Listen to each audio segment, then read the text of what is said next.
हमारे दो पत्रकार साथियों पर कवरेज के दौरान जिस तरह से नृशंस हमला हुआ है वह न केवल निंदनीय है बल्कि पत्रकारिता के पेशे के ऊपर आघात है।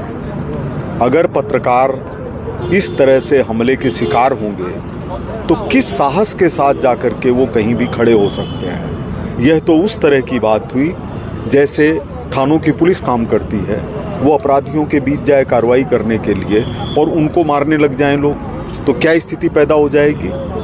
जज फैसला सुनाते हैं, जज अगर किसी अपराधी के खिलाफ फैसला सुनाए और उनको अपने जीवन का खतरा हो जाए, ये तो बिल्कुल खतरा ही नहीं हुआ बल्कि हमला हुआ है। और मुझे नहीं लगता कि इस तरह की कोई कार्रवाई भीड़ के द्वारा और आक्रामक भीड़ के द्वारा, उद्वेलित भीड़ के द्वारा, अपराधी भीड़ के द्वारा इससे पहले राजस्थान में कभी घटी हो। निश्चित रूप से आदरणीय मुख्यमंत्री जी से तुरंत समय लेंगे, उनके सामने यह बात रखेंगे। और एक बार पहले भी महाराष्ट्र की तरफ से यह बात हुई थी कि प्रोटेक्शन एक्ट लाया गया था, उसी तरह से राजस्थान के अंदर भी कानून बनना चाहिए।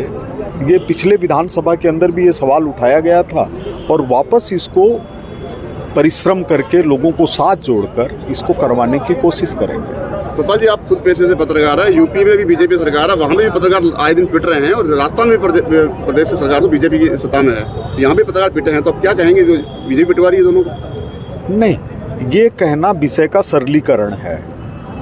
बीजेपी क्या पिटवा रही है, क्या बीजेपी के किसी व्यक्ति की कोई इसमें भूमिका है, क्या लगातार इस तरह की घटनाएं हो रही है।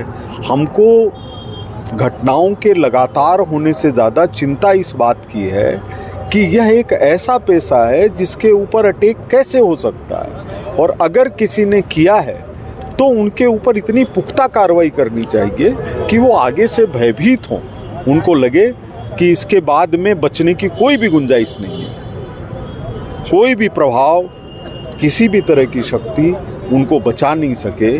और इसके लिए पूरी आपको मैं बताऊं कि भारतीय जनता पार्टी जिस विरासत पर खड़ी है उसमें पंडित दीनदयाल उपाध्याय पत्रकार थे, श्री अटल बिहारी वाजपेयी पत्रकार थे, श्री लालकृष्ण आडवाणी पत्रकार थे।